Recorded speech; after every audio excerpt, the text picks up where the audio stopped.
Il a choisi sans surprise Marois, la capitale régionale de l'extrême nord, pour lancer sa campagne électorale. Dans son discours, Paul Biya a soigneusement survolé le bilan de ses grandes réalisations à l'extrême nord et s'est appesanti sur des projets visant à captiver l'intérêt de ce vivier électoral, un vivier électoral convoité aussi par les autres candidats à l'élection présidentielle. Désormais, dans l'arène politique, ce bilan des grandes réalisations joue-t-il en faveur du président sortant et candidat du RDPC, candidat à sa propre succession?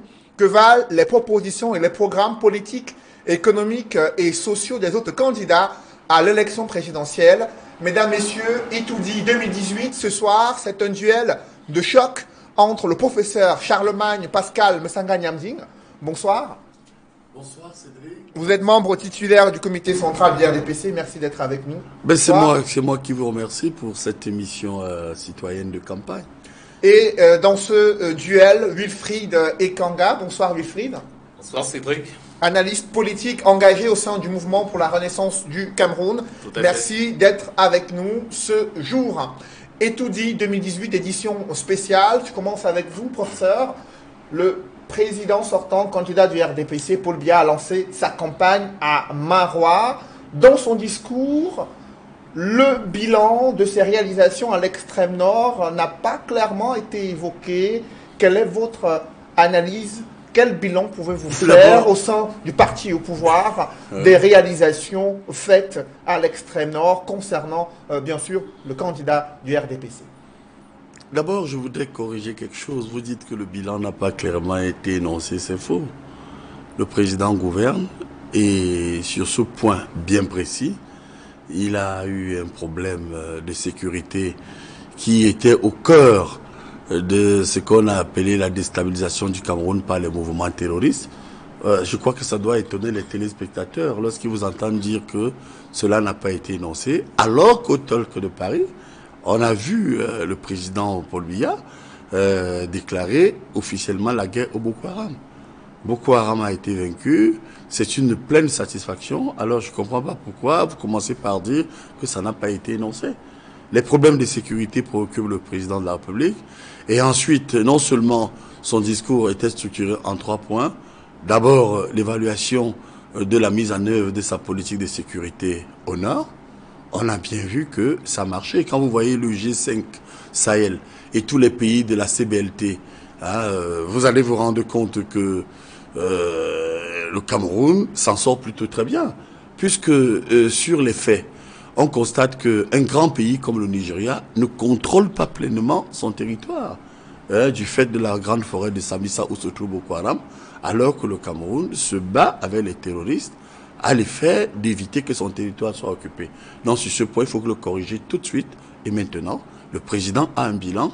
Il a ramené la paix et la sécurité dans le Grand Nord. Justement, deuxième point, oui. Alors, sur cet aspect de sécurité, j'aimerais avoir la réaction de Wilfried Ekanga sur la politique sécuritaire menée à l'extrême nord. Selon le professeur Charlemagne Pascal Msanga Nyamding, il y a un bilan positif. Boko Haram a été réduit, selon lui, à sa plus simple expression à l'extrême nord du Cameroun. La situation est désormais sous contrôle. Est-ce que vous partagez ce point de vue? On a l'habitude de dire que on sait quand une guerre commence, on ne sait pas quand elle se finit. Donc c'est un peu dangereux, c'est un peu avancé de dire que le mal a été endigué pour de bon et que la sécurité est revenue pour l'éternité. Cela dit, je vais donner raison à M. Msanga Nyamding qui dit que sur le volet sécuritaire, le Cameroun fait figure en quelque sorte d'exemple dans la sous-région et peut-être même dans le continent, parce que peut-être rares sont les pays ou les observateurs qui pariaient sur le fait que le Cameroun réussirait à préserver l'intégrité territoriale face à la menace Boko Haram, d'autant plus que c'était une guerre asymétrique. C'est le volet, c'est peut-être en fait, de mon point de vue, c'est l'un des rares volets où le président Paul Biya a un résultat. On ne va pas parler de bilan, plus ou moins positif. On ne parle pas de bilan parce que c'est une circonstance qui s'est imposée d'elle-même. Quand on a demandé le bilan du président Paul Biya, on est en train de comparer ce qui avait été promis en 2011 par rapport à ce qu'on observe en 2018 comme réalisation. avoir un concours de circonstances comme celui qu'on a eu avec l'attaque de Boko Haram, on va dire à quelque chose malheur est bon. La crise sécuritaire est arrivée et le Cameroun a répondu avec panache, avec brio à cette crise au point où oui, Boko Haram n'a pas grappillé une parcelle de territoire du Cameroun. Pourtant, le Nigeria a certaines difficultés, notamment dans sa partie nord-est, dans la fameuse forêt de Sambisa qui est à peu près le nord-ouest Cameroun. Cela dit, et j'insiste dessus, ce n'est pas à intégrer dans le bilan du président Paul Biya, c'est à intégrer dans la gestion des crises et des circonstances inattendues. Pour ce qui est du bilan, on a envie de poser la question, qu'est-ce qu'il aurait dit? Que serait-il advenu de son discours, du contenu de son discours s'il n'y avait pas eu le problème Boko Haram? Qu'aurait-il eu à proposer aux populations du nord-ouest et sud-ouest? Et je crois que c'est sur cela que se focalise la question principale. Justement, avant d'arriver dans les régions anglophones, pour ça, Msanga Nyamdi, la région de l'extrême nord reste l'une des régions les plus pauvres du Cameroun.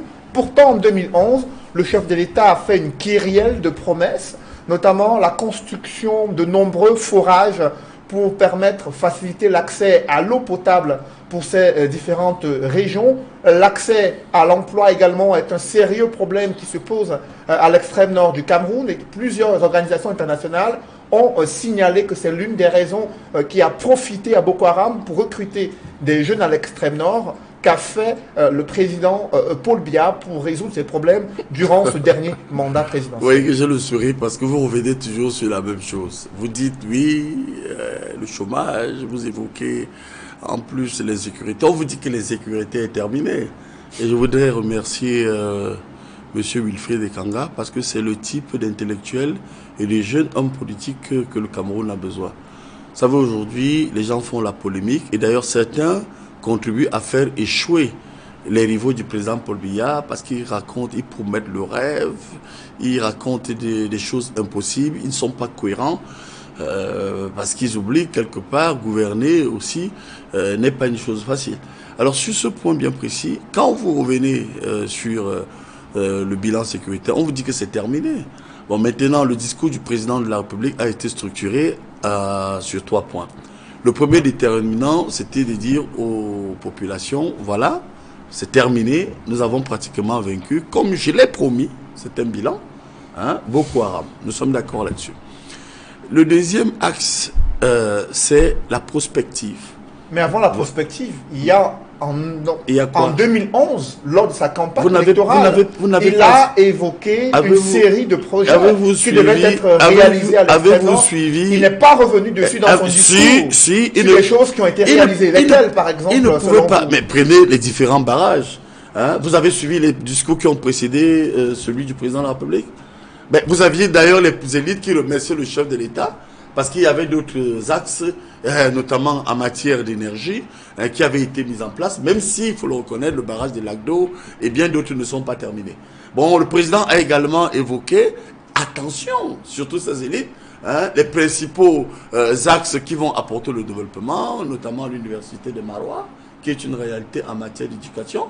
Et puis, il faut le dire, la réhabilitation de l'aéroport de Maroua-Salak. Bon, maintenant, quand vous nous dites le problème du chômage, oui, écoutez, je voudrais d'abord vous dire que certains ont fait du chômage des jeunes, appelons ça le pont aux ânes de cette campagne. J'ai dit oui, mais il faut quand même rappeler quelque chose. Contrairement à ce qu'on dit, en matière de jeunesse, le Cameroun est aujourd'hui l'un des pays, je vous dis d'ailleurs, sous le contrôle de mon adversaire politique ici, l'un des pays au monde où l'administration est jeune à 80%. Prenez la territoriale. Je voudrais vous dire que 80% des sous-préfets, des préfets, des adjoints d'arrondissement sont pratiquement jeunes. Je ne voudrais pas vous dire d'aller le vérifier sur le terrain. Vous prenez le cas des proviseurs, vous prenez le cas même de certains hauts fonctionnaires, vous prenez le cas de certains hommes d'affaires comme Fongang qui est aujourd'hui à l'ouest ou bien d'autres qui émergent ici et là. Vous allez voir qu'il y a une dynamique, mais il faut le reconnaître, avec la mondialisation, je termine là, nous avons des problèmes qui échappent effectivement aux États africains. Regardez, nous sommes passés du point de vue des relations internationales aux objectifs, aux objectifs du millénaire pour le développement, les OMD, aux ODD. Est-ce que dans l'action bilatérale entre les organisations internationales qui encadrent les dynamiques sociales et politiques en Afrique, on a réussi à faire le premier bilan? Donc il y a une dimension endogène et une dimension exogène qui pose problème. La dimension endogène, oui, je vais vous concéder cela. Il y a la corruption qui ne tient pas. D'ailleurs, il est mieux placé que moi, Wilfried Ekanga, sachant que son candidat est trempé dans des affaires. Nous parlerons de la corruption. Je reviens là-dessus. Et puis, de l'autre côté, il y a... Permettez également à Wilfried de réagir. Je termine sur le dernier point avec la permission de Wilfried. Et puis, il y a également une prospective qui a été faite lorsque le chef de l'État a annoncé la création du chemin de fer entre Ngaoundéré et Kousseri. On peut dire que dans la prospection, dans l'effectivité, tout est au point. Alors, bilan économique du président Paul Biya à l'extrême nord, l'une des régions les plus pauvres du Cameroun. Est-ce que le bilan que vient d'évoquer en quelques mots Msanga Nyamding pour vous est convaincant dans le cadre de cette élection présidentielle? Il n'est absolument pas convaincant. En fait, quand on écoute le RDPC ou ses représentants, on a l'impression qu'il y a deux Camerouns différents. On a l'impression de vivre dans un Cameroun et eux, ils vivent dans un autre. On dirait un mirage. Il ne faut pas être dupe et il ne faut pas que nos compatriotes qui nous regardent se trompent. Le président Paul Biya n'est pas allé à Maroua parce qu'il était préoccupé par les besoins des populations. Le président Paul Biya est allé à Maroua parce que le Grand Nord représente plus d'1 million d'électeurs. C'est un vivier électoral colossal. S'il avait été intéressé par les préoccupations des populations là-bas, il ne serait pas allé à l'approche des échéances électorales. Il y aurait été dans l'entre-deux élections. Justement, dans le discours de bienvenue qui lui a été adressé, on a répété les fois où il était là, je pense 2011, 2014. Il y a donc un intervalle de 5 ans où le président se rend dans une des principales villes de son pays. C'est un mépris envers les compatriotes, autant que le fait d'avoir promis des choses qui n'ont pas été réalisées et de promettre des choses supplémentaires. Lesquelles? Lorsqu'on dit... Qu'est-ce qui n'a pas été réalisé? Je vous en prie. Non, c'est interactif. Je suis un professionnel, Cédric. Respectez l'interactif. Vous êtes, Cédric, vous êtes plus engagé que lui, apparemment, aujourd'hui. Mais j'ai dit lesquels, j'ai le droit de le dire. J'ai le droit de le dire. Wilfried, allez-y, c'est moi qui donne la parole ici. C'est pour ça que je disais tout à l'heure qu'on a l'impression de vivre dans deux Camerouns différents. Il y en a qui trouvent le moyen de dire que les promesses tenues aux Camerounais par le président Paul Biya en 2011 ont été réalisées en 2018. Dans ce cas, nous vivons dans un mirage parce que nous avons du mal à les observer. Oui. Vous parlez du projet du chemin de fer qui va relier Ngaoundéré à Kousseri. Très bien. Il n'a pas dit comment, il n'a pas dit dans quelle logique. On a balancé comme ça une preuve. Vous avez par exemple, dans ce qu'on appelle l'écartement de rail, il y a une absence d'uniformité entre le Cameroun et ses plus proches voisins qui rend difficile le fameux facteur d'intégration sous-régionale dont on parle. Au Gabon, l'écartement de rail standard est de 1435 mètres. C'est 60% des écartements de rail à l'échelle internationale en France, et les pays Portugal et Espagne qui ne l'avaient pas ont commencé à s'ajuster pour qu'un train à grande vitesse puisse partir de l'Allemagne pour la France en passant par, pour l'Espagne en passant par la France, en tout cas pour qu'il y ait cette fameuse intégration. Au Cameroun, le chemin de fer est métrique, c'est-à-dire il fait 1000 mm de large, 1 mètre. On n'a pas expliqué si, dans le nouvel ajustement du ferroviaire, on va adapter à ce qu'on pourrait y avoir au Tchad plus tard pour avoir une intégration sous-régionale dans le domaine ferroviaire. On n'a pas expliqué si il va s'accorder au chemin de fer existant, c'est-à-dire d'en avoir 1000 mètres et ne pas répondre à ce qu'on a de l'autre côté. On a balancé comme ça, en plus d'avoir, vous avez demandé les promesses qu'il a tenues en 2011 et qu'il a fait en 2011 et qu'il n'aurait pas tenues. Nous en parlions encore il y a quelques jours sur une chaîne de la place à Yaoundé avec le secrétaire général à la communication où je posais la question, qu'en est-il du fameux tramway urbain dans les villes qu'il avait promis? Le tramway, c'est, pour ceux qui connaissent un peu l'Occident comme vous, c'est le fameux, en tout cas la version externe du métro. C'est-à-dire qui va permettre de transporter les gens comme les bus le font aujourd'hui. En plus de s'être moqué des Camerounais en prenant les images du tramway de Lyon, que je connais comme par hasard très bien, on a présenté aux Camerounais parce que c'est très beau, voici ce qu'on va avoir pour vous. On leur a parlé des hôpitaux de référence et de réajustement des infrastructures, notamment routières et sportives, dans la même région de l'extrême nord, et ça n'a pas été réalisé, et on leur donne encore des promesses supplémentaires. Ça n'a qu'une seule conclusion.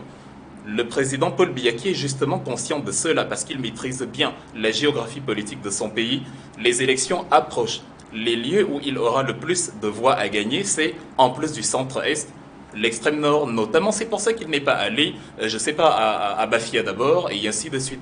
Et comme il fallait aller avec quelque chose en bon politicien qu'il est, c'est la doublure de Machiavel comme on dit, il a balayé, il a bifurqué habilement, bien manié la langue sur l'absence de ses projets, et il a présenté les projets qui soi-disant seront tenus. C'est la naïveté des populations qui font élire le président. Le fait que le candidat du RDPC a préféré s'appesantir sur de nouvelles promesses pour susciter l'intérêt de ce vivier électoral et non s'appesantir sur ce qu'il avait entrepris de faire en 2011. Qu'est-ce qu'il avait entrepris en 2011 de son mandat présidentiel. Qu'est-ce qu'il avait entrepris? Il y a de nombreux projets. Vous répétez ça? Quoi? Je vous ai Citez-moi deux. Par exemple, le projet de construction de 3000 forages à l'extrême nord du Cameroun. Il y a également la question de la politique du tourisme qui est aujourd'hui plombée par la visibilité qui n'existe pas. Alors, que répondez-vous à ces critiques? D'abord, je réponds sur des promesses imaginaires de mon estimé compatriote du MRC lorsqu'il parle de métro. Vous savez, les Camerounais, plus la campagne avance, plus ils se rendent compte que les opposants, d'abord, ils font preuve d'indiscipline parce que au moins nous, RDPC, nous soutenons le président Paul Biya parce que c'est un chef qui nous discipline. Alors quand on parle d'opposition, ils sont indisciplinés, ils n'ont pas de chef. C'est un groupe acéphale et là encore, ils viennent de faire preuve de cette dimension qui ne ramène pas la confiance lorsqu'il fait croire que c'est à Marois ou à l'extrême nord que le président Paul Biya a promis le métro. Moi, j'ai un agenda, chef de l'État. Je voudrais amener mon estimé confrère, collègue de politique, de retirer un peu, parce que le projet du métro, c'était à Douala. Et ça devait être fait par les Allemands. Effectivement, sur les forages, vous avez totalement raison, Cédric. Ça prouve que vous faites preuve aussi de professionnalisme. Je voudrais vous dire qu'à ce jour, à l'extrême nord, où étaient prévus, je crois, à peu près 3200 forages, on est à 2800 atteints. Et sur ce point, ça aussi, il faut le dire. Le président de la République, en homme politique averti et en bon gestionnaire sur ce plan, il y a ce qu'on appelle les acteurs, c'est-à-dire les hommes politiques qui font des promesses, et il y a ce qu'on appelle des facteurs. Et là encore, on peut voir que le principal facteur qui nous a fait prendre un coup sur le plan économique, et ça personne ne peut l'ignorer, c'est cette fameuse lutte contre le groupe terroriste Boko Haram, qui, Dieu seul le sait, a mobilisé près, et je vais vous donner quelques chiffres dans la programmation, près de 30% et parfois 40% du budget opérationnel de l'État camerounais. Je ne sais pas si vous voyez ce que ça coûte, vous faites une programmation, vous dites pour la rentrée de mes enfants, j'ai réservé 1000 francs, et subitement vous avez un facteur qui vous amène à utiliser près de 400 francs sur les 1000 francs programmés. Mais malgré tout, vos enfants vont à l'école. Je crois qu'il ne faut pas être de mauvaise foi parce que certains font toutes sortes de promesses. On a même vu certains ne même pas avoir une vision, notamment le candidat de Wilfried Ekanga sur la forme de l'État. Et le président Paul Biya n'est pas du style à faire des promesses qui ne tiennent pas. Mais je reconnais, oui, comme de 1986 à 2006, on a eu un facteur qui nous a amené dans l'ajustement structurel. Ça aussi, il faut le reconnaître. Le facteur Boko Haram aurait pu faire de cette zone, et ça, il faut saluer l'action du président de la République, une zone où non seulement on ne paye plus les fonctionnaires, mais aussi une zone où on pouvait complètement arrêter certains projets. Je vois ici en matière d'éducation, où on a quand même vu l'université de Marois être opérationnelle avec tout ce que ça comporte comme conséquence dans la sous-région. Et pour terminer sur ce point, je voudrais ici le dire. Le président Paul Biya, dans son discours, d'ailleurs on l'a bien ressenti, contrairement aux autres, n'a pas passé le temps à insulter, à dire qu'on a 85 ans. Et d'ailleurs, Wilfried, j'en profite parce que je vous ai en face maintenant pour vous demander de vous calmer un peu sur l'âge du président. Chaque fois que vous venez sur un plateau, comme vos amis, vous essayez toujours, comme votre menteur, le ministre Kamto, je vais faire partie de cet homme de 85 ans. Il y a une dimension humaine et biblique. Moïse a délivré le peuple d'Israël à 80 ans. et nous sommes africains. Je ne sais pas si chez vous, dans votre village, et conformément à nos coutumes africaines, moi je suis un Sawa, on peut faire de l'âge d'un individu un programme de campagne. Alors, donc sur ce point, je fais constater que sur le plan politique, on a vu que le président a eu de grands ralliements, FNC, et bien monsieur Moustapha Amadou, monsieur et les autres, Belobouba Magari, Issa Chirouma, c'est la preuve que la confiance est revenue. Sur le plan économique, effectivement, la détérioration des termes de l'échange nous a aussi fait prendre un coup au nord. Parce qu'il faut vous rappeler sur ce point bien précis que notre zone du Nord vit essentiellement de la culture du coton, avec la soude de coton qui a elle-même pris un coup. Alors et je voudrais donc vous dire qu'il y a donc des atouts qui ont été menés par un homme d'expérience comme Paul Biya, qui a su maintenir non seulement la cohésion, mais qui a continué à faire du Nord un pôle touristique, contrairement à ce qu'on a entendu ici, où il fait bon vivre et où les activités sont en train de reprendre maintenant parce qu'il faut être sûr qu'on a nettoyé complètement les poches de Boko Haram. Vous avez évoqué les facteurs qui ont entravé, bien sûr, les performances économiques du Cameroun, à savoir les dépenses liées à l'insécurité, mais aussi la crise économique internationale. Est-ce que ces deux facteurs suffisent à eux tout seuls à pouvoir expliquer la situation dans laquelle se trouve le Cameroun, Wilfried Ekanga? Avec tout le respect que j'ai pour vous, Monsieur Msanga Niamding, il est difficile de vous écouter sans éclater de rire. Vous avez dit... Je vais vous passer des mouchoirs pour vous essuyer les larmes. Vous avez dit il fait bon vivre au Cameroun. Il fait tellement bon vivre que, sans tenter l'expérience d'accorder le visa gratuit à chaque Camerounais, le pays se viderait de sa population le même jour. Parce que tellement on est obnubilé par l'extérieur, convaincu que le chez-soi est l'enfer, que tous les Camerounais s'en iraient. Le deuxième élément, c'est que c'est très intéressant de vous voir fustiger le fait que les représentants d'autres partis prétendument, selon vos propos, insultent, tout en mettant le mot menteur dans cette phrase et tout en disant vous-même un mensonge quand vous dites que moi, comme les autres représentants du MRC, j'insiste souvent sur l'âge du président. À titre personnel, je ne l'ai jamais fait. Il y a tellement de critères sur le contenu à critiquer dans le bilan, ou plutôt l'absence de bilan du président Paul Biya, que insister sur son âge, en fait, serait un aveu de faiblesse. Je ne le fais pas. C'est la longévité. Je vous concède cela. C'est la longévité cumulée à la médiocrité des réalisations qui, pour vous, sont tellement bien qu'il fait bon vivre, qui est critiqué, en tout cas en ce qui me concerne.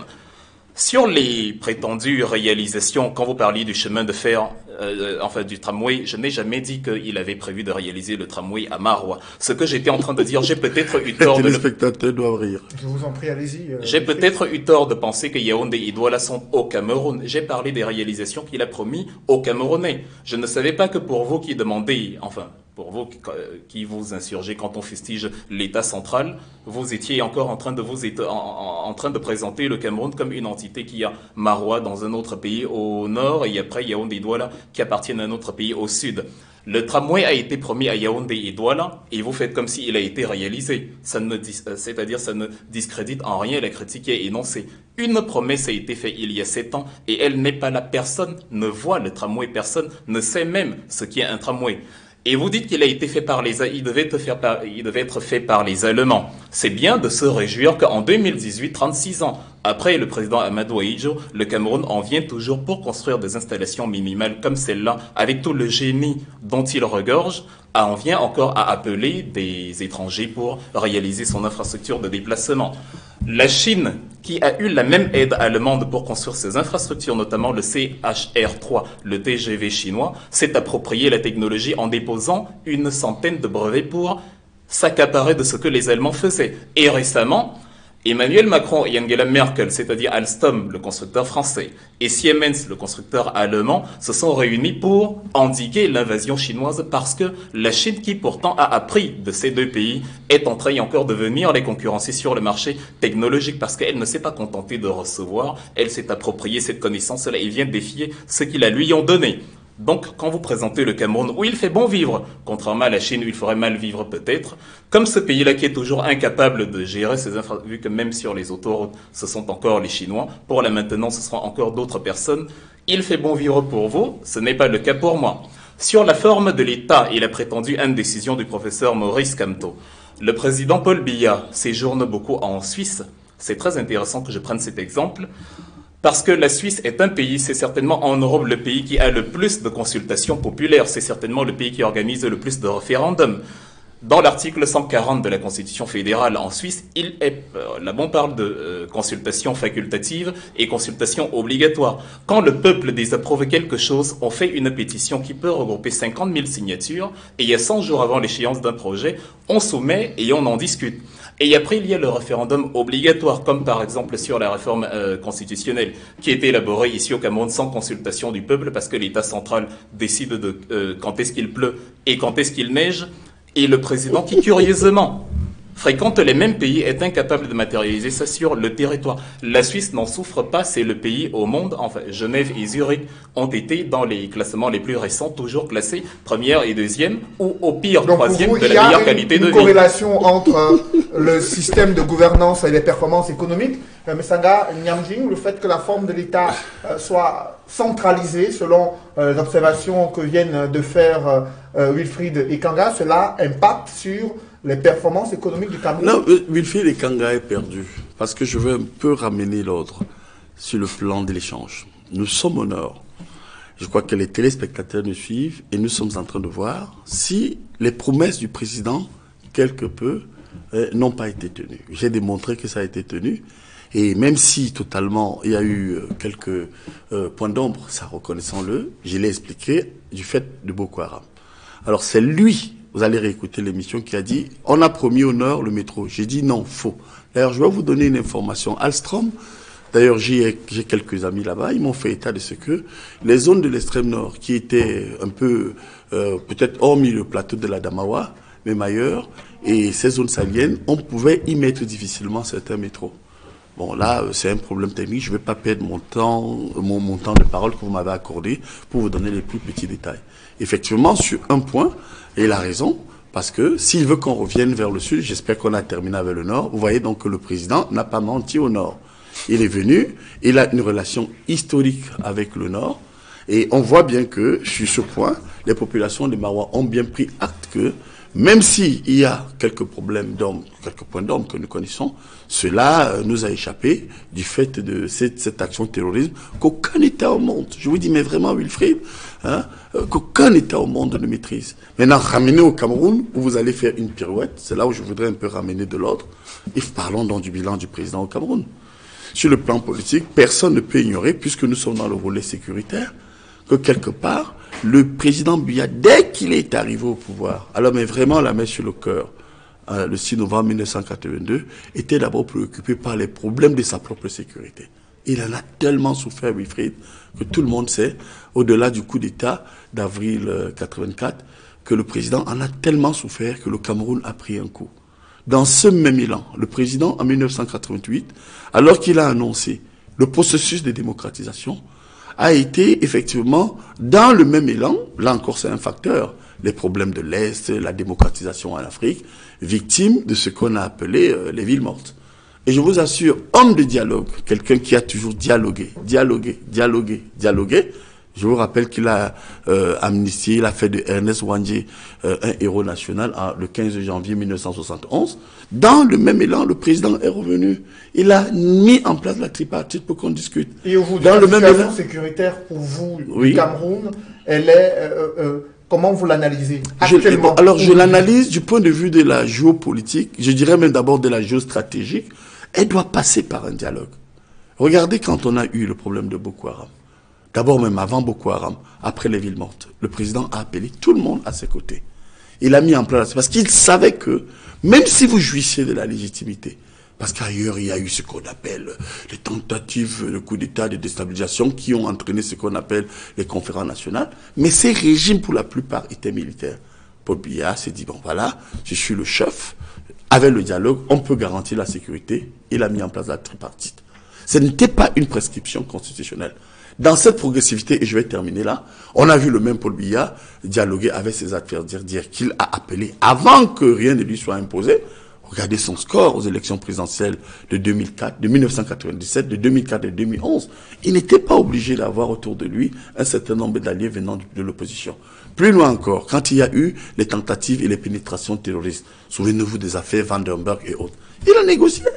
Et récemment, pour revenir sur un bilan national, où des terroristes profitent parce qu'en face, le seul discours, je vous assure Cédric, vraiment Cédric, votre émission, et vous êtes un journaliste très professionnel que je connais, le seul discours des adversaires du président Paul Biya aujourd'hui incite à la violence au nord-ouest et au sud-ouest parce qu'ils sont des démagogues. Ils disent pas la vérité. Prenez le cas du MRC, je termine là, pour lui donner la possibilité de répondre. Quand vous soumettez à référendum la forme de l'État, c'est quoi? Mais vous n'êtes pas prêt. C'est un poltron, comme tout. Parce qu'il n'arrive pas à dire, voilà mon choix, et je l'assume. Le président Paul Biya dit, forme de l'État, un État, un et indivisible. Je crois qu'à partir de cet élan et de cette prise de position, on est rassuré. Malheureusement, on a une bande d'amateurs qui passe entre eux le temps à s'insulter et puis qui finalement donne l'impression que 36 ans après, rien n'a été fait. Paul Biya qui a choisi le système de gouvernance unitaire et décentralisé. Et à ce sujet, Wilfried Ekanga, estime, il ne peut pas vous dire, Cédric. Ils sont perdus, ils n'ont pas de position. Le MRC ne fait pas de choix et profite de la situation pour faire la démagogie sur le référendum au cas où le candidat du MRC est élu à la tête du Cameroun. Monsieur Msanga Nyamding, la maîtrise de soi est un corps étranger chez vous. Vous fustigez le fait que les gens insultent, que les gens vocifèrent, mais pourtant, vous êtes sur le plateau des gens, celui qui le matérialise le plus. J'ai même presque eu envie de vous dire attention, le vacarme des corbeaux n'empêche pas le soleil d'aller se coucher. On va regarder encore l'émission tout à l'heure. Vous êtes un beau poète. On va regarder l'émission encore tout à l'heure, comme vous l'avez dit. Oui. Ça va être très intéressant parce que j'ai précisé, le président a promis aux Camerounais le métro. Et il ne l'a pas réalisé. Alors, avançons dans cette émission. Il est perdu. Sur la question. Je vous ai dit que c'est un bébé politique. Il n'a pas d'expérience. La forme de l'expérience, c'est aussi des gens comme nous autour du président qui nous inspirent. Sur cette question, il ne peut rien vous dire. Le MRC. Rien, le référendum. Quand on est à la fois l'arbitre, quand on est l'arbitre d'un match qu'on joue, on ne peut que se convaincre. Je vous en prie, Msanga Nyamding, je vous en prie. Permettez, respectez son temps de parole. Permettez qu'il puisse exprimer. Wilfried, allez-y. Oui. L'absence de contenu est justement suppléée par la distraction, comme vous êtes en train de le faire. Oui. Quand on est à la fois l'arbitre d'un match qu'on joue, on finit par se laisser convaincre par ses propres mensonges. Nous laisserons les téléspectateurs nous dire qui est le plus convaincant ou pas. Ce n'est pas à nous, puisque chacun est forcément la forme de son propre côté de déterminer. L'Union européenne est la première économie de la planète. Et l'Union européenne, la plupart des pays ont en commun la monnaie qu'on appelle l'euro. Elle a été soumise à un questionnement dans plusieurs pays, notamment en France, ce qui n'empêche pas la France d'être la 5e puissance économique ou 6e mondiale. Si vous vous basez sur le fait que parce qu'on a appelé le peuple à répondre de ce qui le concerne, on est faible. Si vous êtes parce qu'on compte appeler. Je vous en prie. Non, c'est une faute. On a appelé. Il n'a pas encore appelé. Parce qu'on compte appeler le peuple. Vous n'avez pas encore gagné les élections. Permettez qu'il aille jusqu'au bout de sa pensée et vous réagirez juste après. C'est mon défaut de pédagogie. Je vous en prie, Wilfried. Non, l'agitation est l'arme des faibles. Le président du parti MRC, Maurice Kamto, n'est pas encore président de la République. Il n'a pas le pouvoir d'organiser un référendum alors qu'il est candidat.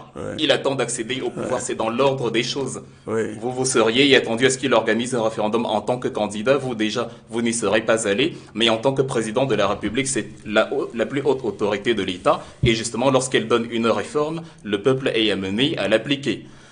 La consultation populaire n'est pas un signe de faiblesse, au contraire. La consultation populaire est le rappel au peuple que l'État, c'est vous et nous. Quand je parle de la Suisse où il a séjourné, parce qu'il séjourne en Suisse bien plus qu'au Cameroun, il y a une étude de la Organized Crime and Corruption Reporting Project qui a organisé en mars 2018, ça a d'ailleurs été relayé par BBC News et qui disait que le président, sur ses 36 ans, a passé 4 ans et demi à l'étranger et sur l'intervalle 2006-2009, il a passé 4 mois sur 12 à l'étranger. C'est ça votre programme. Quand on passe autant de temps à l'étranger, on devrait comprendre comment l'étranger fonctionne et ce qui leur donne le pouvoir qui est le leur. Jean-Jacques Rousseau, il est suisse dans le pays dont Paul Biya, dans le pays que Paul Biya visite le plus souvent. Jean-Jacques Rousseau a écrit en 1762 un livre du contrat social où il dit que les décisions pour faire prospérer une société proviennent toujours de ce qu'on appelle la volonté générale. La Suisse a appliqué cette réforme et on voit la Suisse est l'un des PIB les plus élevés du continent. Qui plus est par rapport à sa proportion, c'est le pays avec la meilleure qualité de vie sur le continent. Il a appliqué un modèle précis, et moi, dans la logique, comme dans la logique du MRC, c'est de copier les bons exemples. Vous avez copié votre exemple, vous l'avez matérialisé, et l'histoire nous a montré qu'il a échoué. Ce qui nous amène toujours à parler de la fameuse crise anglophone. Parce que lorsque le peuple a eu des revendications, lorsque des entités dont le peuple ont réclamé de manière pacifique qu'on les considère dans X ou Y domaine, dans la logique jupitérienne, dans la logique d'État hyper centraliste qu'est l'État camerounais, on n'a pas voulu écouter et ça débouche à ce sur quoi ça débouche aujourd'hui. Ça porte même atteinte à la fameuse sécurité à laquelle Biya a veillé dans l'extrême nord parce que dans le même temps, il a rendu insécure une zone qui était sécurisée avant en étant incapable de répondre simplement de manière pacifique à des revendications pacifiques. On n'en serait pas là aujourd'hui. L'incapacité y a tiré des leçons de cet état de fait-là et y a pensé que ceux qui veulent utiliser d'autres ingrédients pour avoir d'autres résultats sont faibles est la raison pour laquelle le Cameroun est dans un statu quo permanent. Mais pour vous, il fait bon vivre. Justement, ce système de gouvernance qui est mis en place par le gouvernement camerounais, vous avez suivi les critiques du MRC que c'est la raison pour laquelle cette crise anglophone s'est enlisée depuis déjà 2 ans, parce que le gouvernement refuse d'écouter et a plutôt choisi une méthode assez forte selon ses propos. Quelle est votre analyse? Quel bilan peut-on faire, par exemple, de la gestion de cette crise anglophone aujourd'hui? Cédric, entre nous, vous voyez pas qu'à écouter M.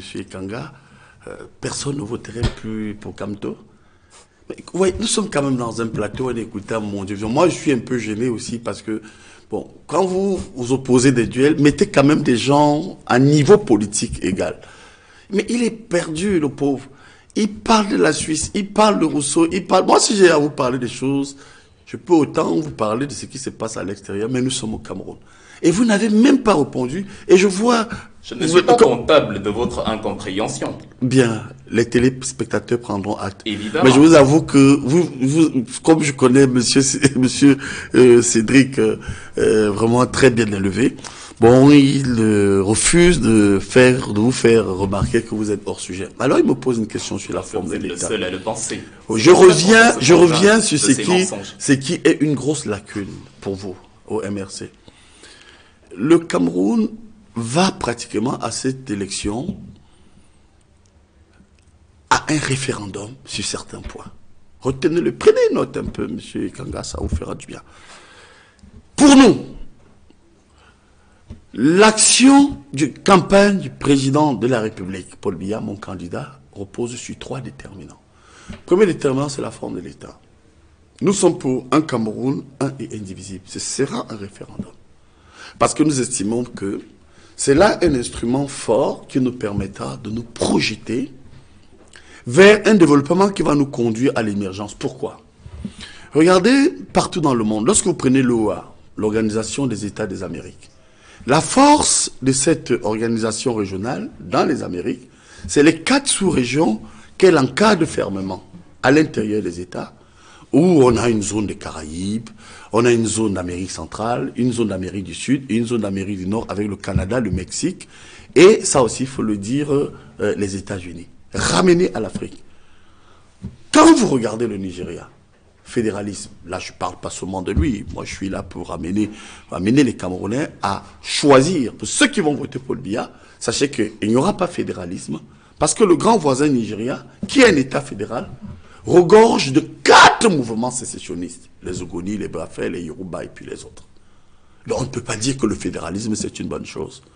Or le président Paul Biya c'est un panafricaniste, qui est convaincu que la projection vers le développement, et là Wilfried a bien fait d'évoquer la Chine. Vous verrez que les grands ensembles internationaux, les États-Unis, la Russie, aujourd'hui, et bien d'autres États comme ce qu'on peut appeler la zone ALINA à l'échelle sous-régionale, la tendance est au regroupement. Et il a bien fait d'évoquer l'Europe, tout simplement parce que l'intégration, il faut le dire, c'est un rassemblement de un ou plusieurs États qui renoncent à une partie de leur souveraineté au profit d'un pouvoir central, et ça je vais le dire, décisionnel. Est-ce que le choix de la forme de l'État faite par le gouvernement a permis de pouvoir juguler cette crise anglophone? Je vous assure, Cédric, c'est un choix.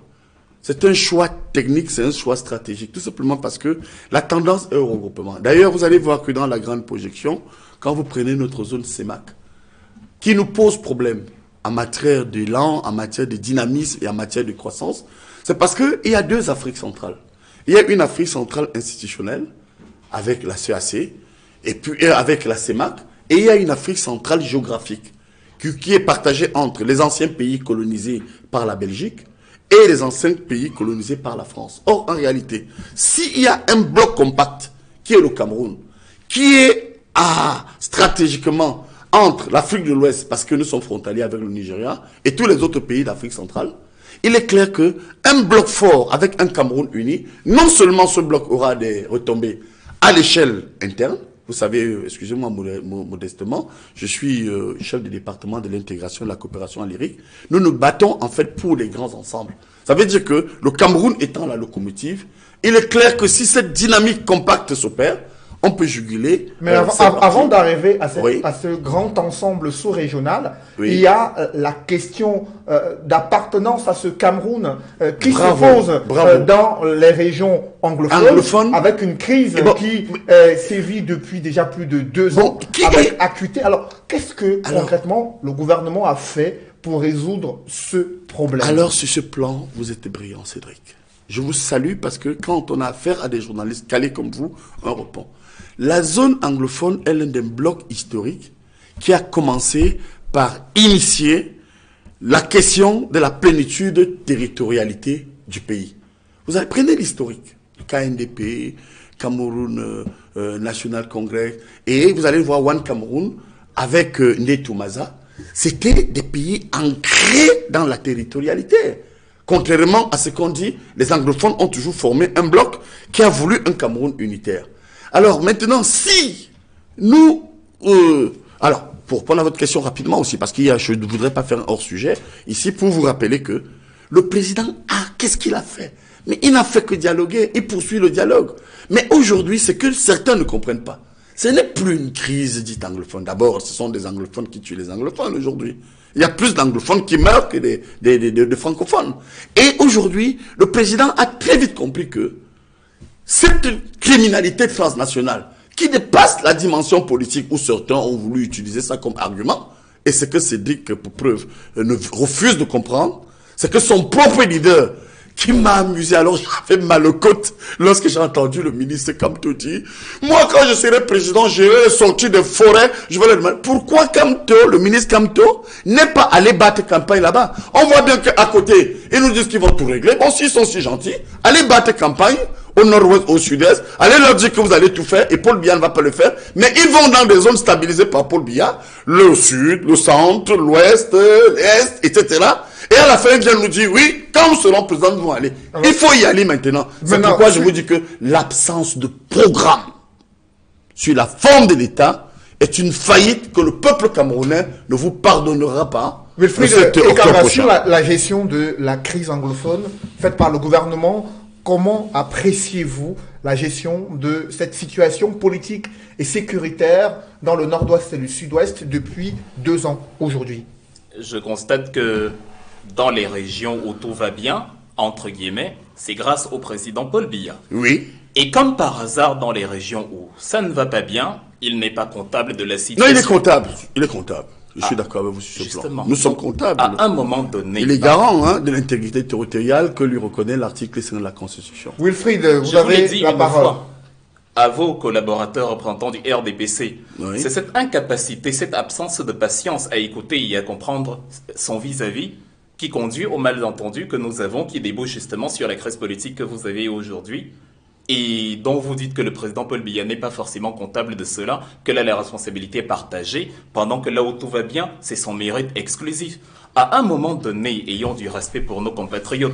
Tout comme quand vous dites, voilà, lorsque vous n'avez pas compris, quand je parlais de la Suisse et de la Chine, selon vous j'étais perdu, peut-être au fur et à mesure de votre argumentaire, vous y avez vu plus clair, et vous avez dit comme ça, comme par magie, c'était devenu très bien, les exemples que j'avais pris, la Suisse, la Chine, etc. C'est un débat d'idées, comme vous l'avez dit, et c'est paradoxal que le parti ayant le programme le plus absent soit celui qui s'appesantisse le plus sur le fait que les autres n'ont pas de programme. Encore, on se moque, je ne sais pas si à ce niveau, on se moque des Camerounais, on se moque de nous-mêmes. Je reviens sur la Suisse parce qu'on parle de la forme de l'État. J'étais en train de dire que le modèle politique du pays dans lequel le président de la République passe le plus clair de son temps est un modèle ultra-référendaire. La population est consultée tout le temps. Je n'ai pas l'impression, et vous ne pouvez pas le dire, que la Suisse est un pays faible. Le géant de l'agroalimentaire Nestlé, le tout premier, c'est Jeune Afrique qui le dit, c'est un journal africain, c'est intéressant de prendre ces chiffres, a un chiffre d'affaires de 82 milliards d'euros. C'est 4 fois le PIB du Cameroun. Et là, on ne parle que d'un seul groupe, Nestlé, parce qu'il y a après Rolex, il y a après... On parlera d'industrie dans cette émission, mais d'abord, la gestion de la crise anglophone, quelle est l'analyse que vous faites de la gestion gouvernementale? Arrêtez les hors-sujets, vous aussi, Kanga. Vous ne comprenez pas? Être hors-sujet, c'est ne pas... Revenez sur la crise. Mais Sanga Nyamding, permettez-lui de s'exprimer. Allez-y, Wilfried. Être hors-sujet, primo, c'est d'interrompre son vis-à-vis. Il parle comme un lycéen. Oh, ça me gêne un peu. Non, je vous en prie, soyons courtois, messieurs. Je suis courtois. Soyons courtois. Je suis un homme sur politique. Ce plateau. Nous sommes en campagne. Cédric, n'ayez pas pitié de lui.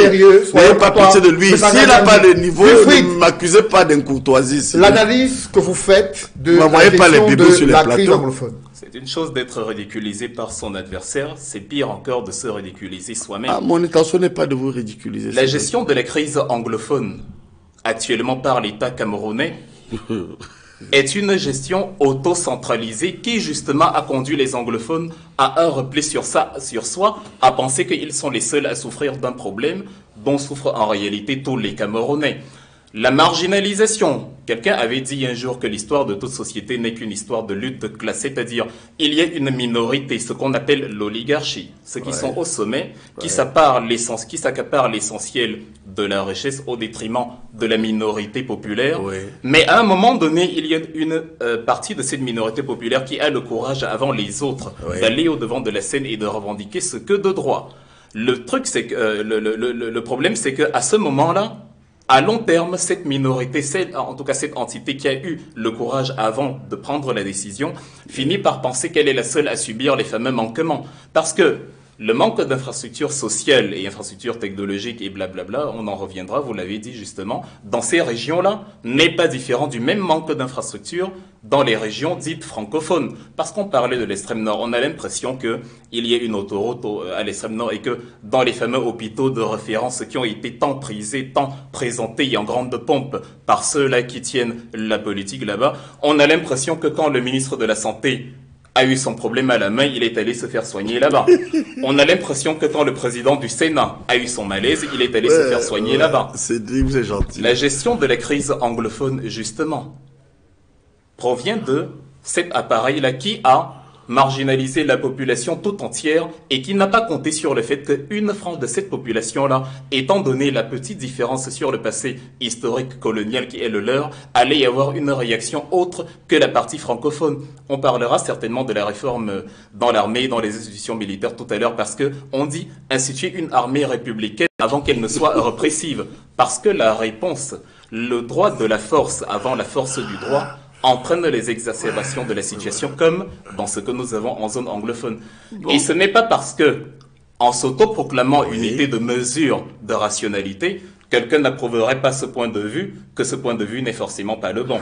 Justement, sur le fait que le gouvernement a choisi la méthode militaire pour répondre à ces préoccupations observées dans les régions anglophones, est-ce que cela n'a pas empirer la situation aujourd'hui?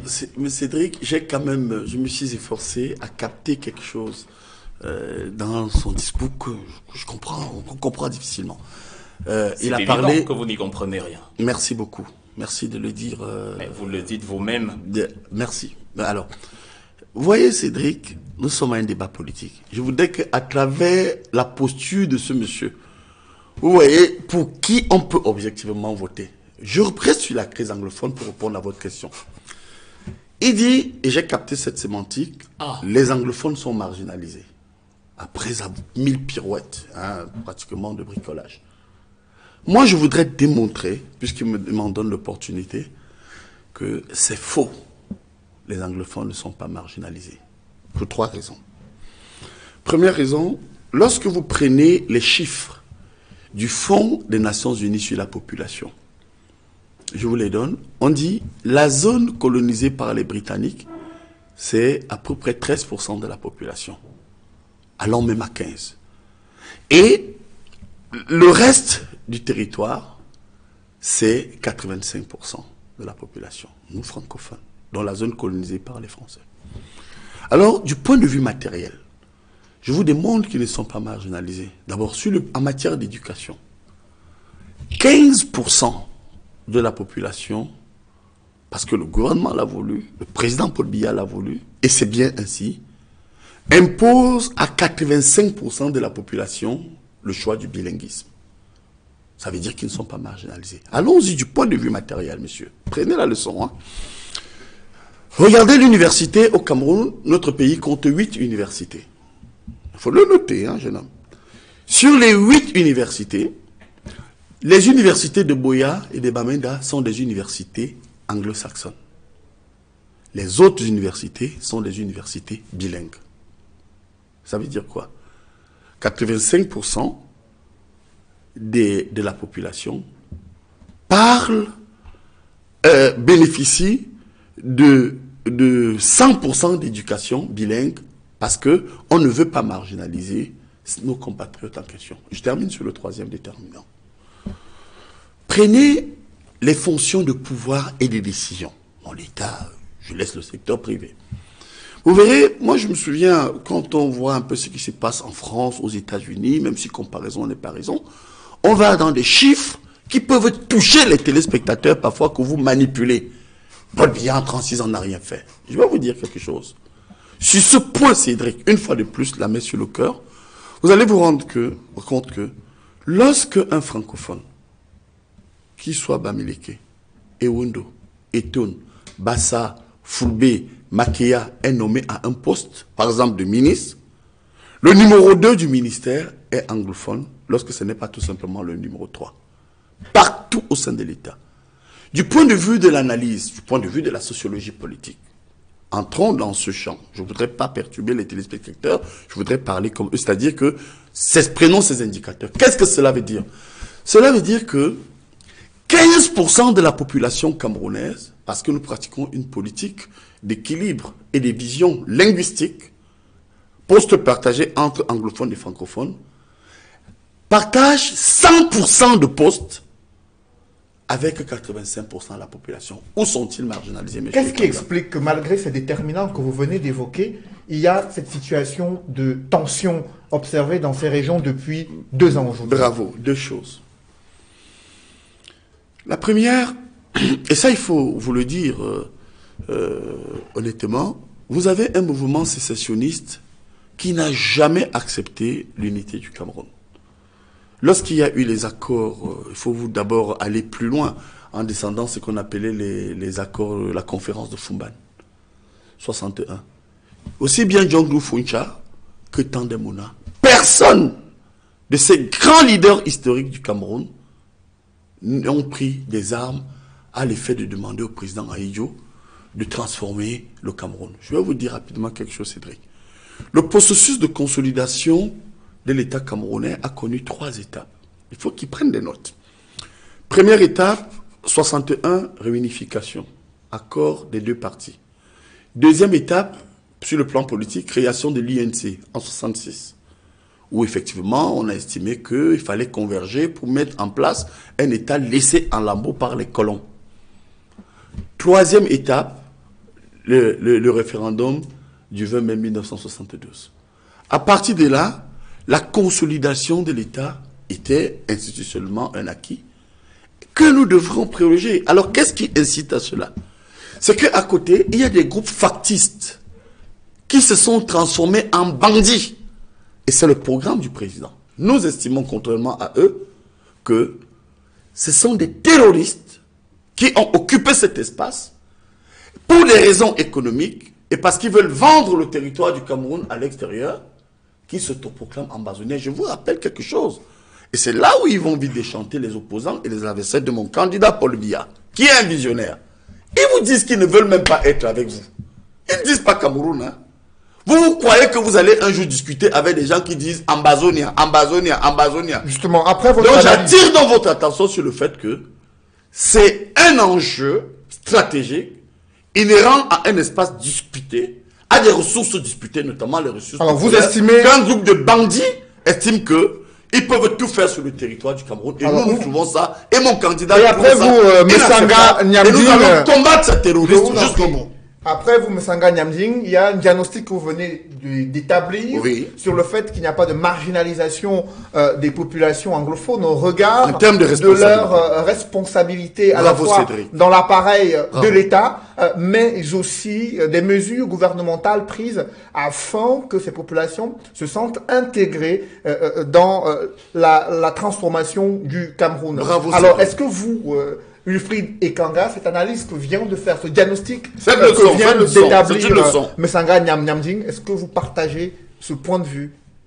Le président Paul Biya a beaucoup de chance qu'il soit là depuis 36 ans. Du coup, il y a un vivier électoral qui vote plus par convention que par conviction.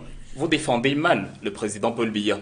On aurait été à notre premier débat. Vous auriez été à votre premier mandat, en train de rechercher la première investiture, comme le fait le MRC, que vous n'aurez eu aucune chance d'avoir l'adhésion populaire. Je vous le dis de manière péremptoire, pas du tout.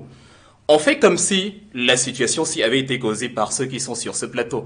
La situation actuelle est le résultat que la formule utilisée était une mauvaise. En théorie, je n'ai même pas besoin d'en discuter avec vous. Les faits le prouvent. Les ingrédients utilisés étaient les mauvais.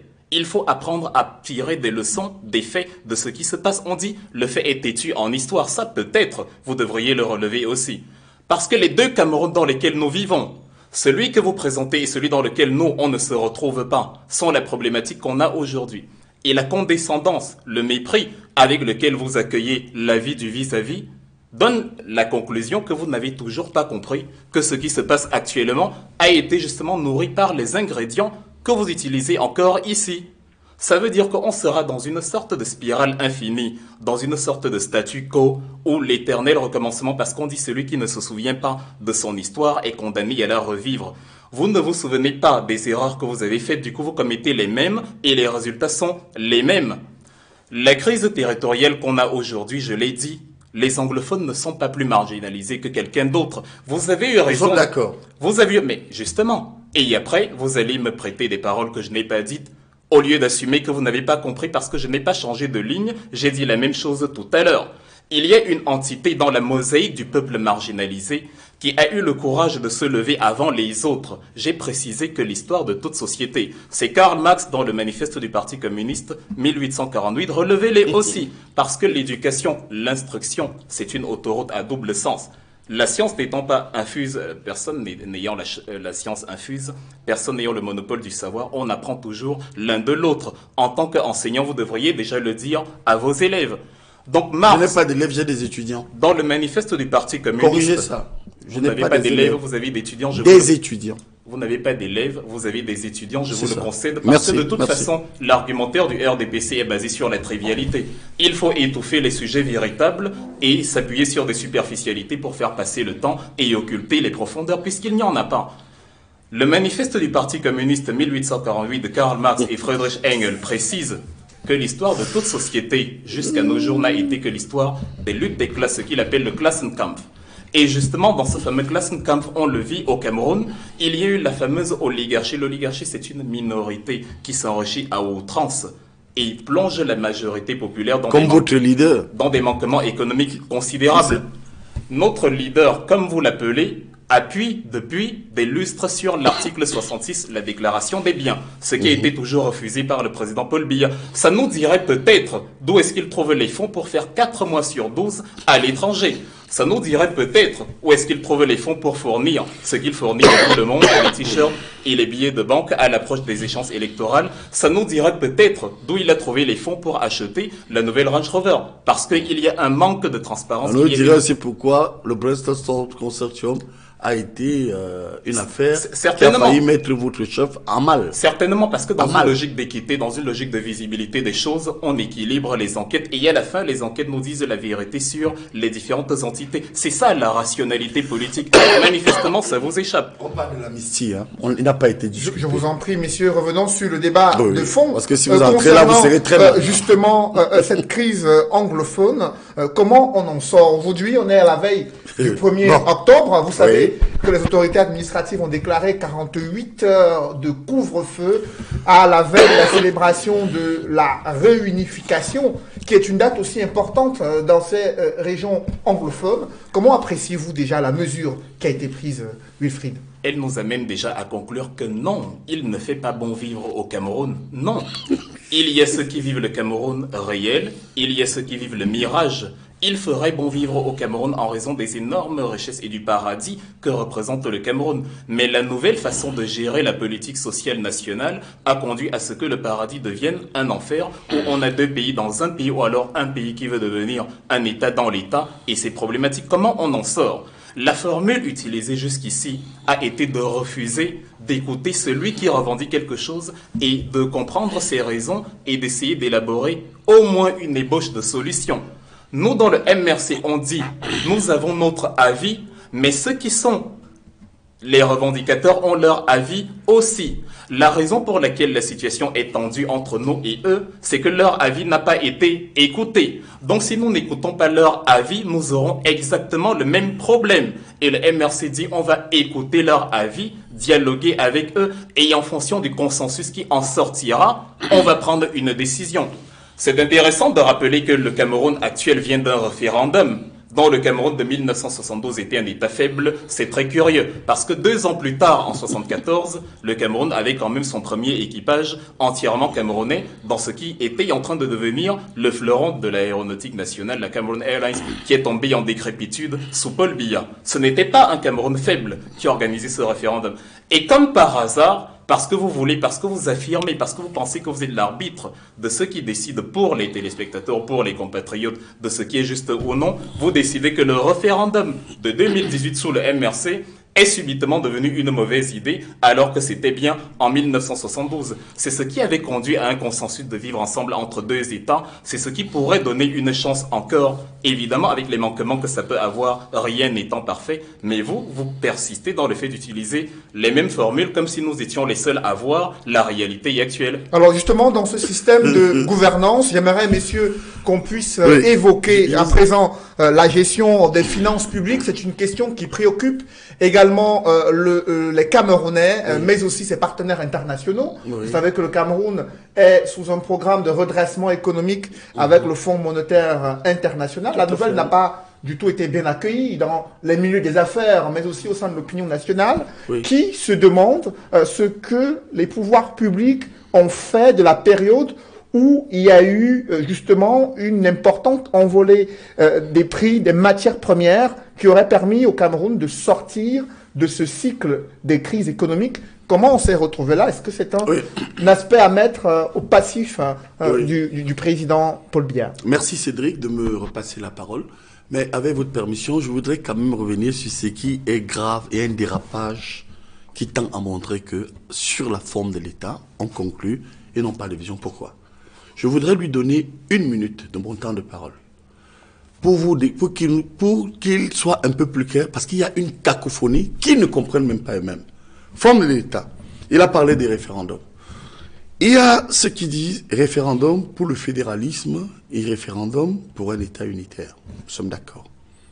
Les autres opposants sont moins clairs. D'autres disent État fédéral à 10, d'autres disent à 50. Bien, ils sont un peu plus clairs. Mais ce que vous ne comprenez pas, c'est que les autres disent indépendance. Alors dites ici, parce que pour nous, au RDPC, on ne discute plus avec les terroristes, on va reconsolider l'État et on va ramener l'ordre là-bas. Parce que c'est le territoire du Cameroun. Je vous donne mon temps de parole. Non, justement, ça c'est votre... Alors, c'est la proposition que fait le candidat non, mais elle est floue parce que... Le MRC a dit qu'il procède par un référendum après un dialogue. Après un dialogue avec les populations. Non, avançons. Cédric, permettez-moi. Ils ont donné. Excusez-moi, je suis méthodologue et moi je suis en campagne pour que les Camerounais votent pour mon candidat. D'autres vous disent qu'ils ne veulent plus être au Cameroun. Alors que M. Kamto nous dise, fera-t-il un référendum pour dire vous êtes indépendant ou vous restez dans le territoire? Ou fera-t-il un référendum pour dire État fédéral ou État unitaire? Vous comprenez qu'ils sont flous. Je vous réponds volontiers. Oui, répondez. Sur les 60 secondes que vous m'accordez. Oui. Vous si avez... vous en voulez plus pour être clair, soyez clair. Référendum sur quoi? Pour l'indépendance? Pour l'État unitaire ou pour l'État fédéral?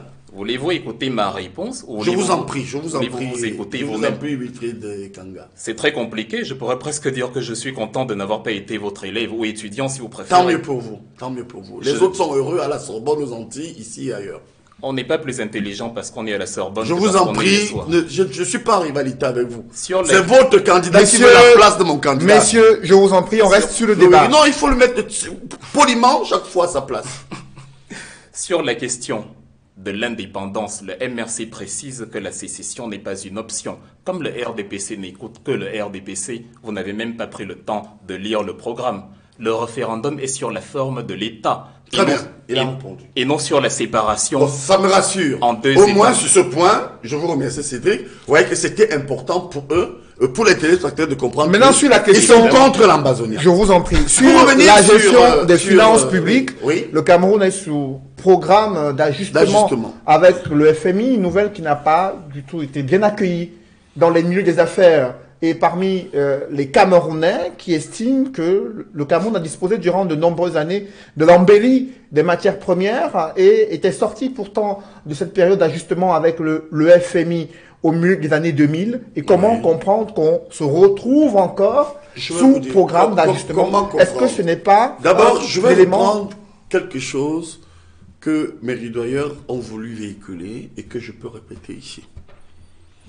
Lorsque vous faites l'analyse des politiques économiques, ça aussi c'est un champ des politistes, il y a une lecture institutionnelle et il y a une lecture fonctionnelle.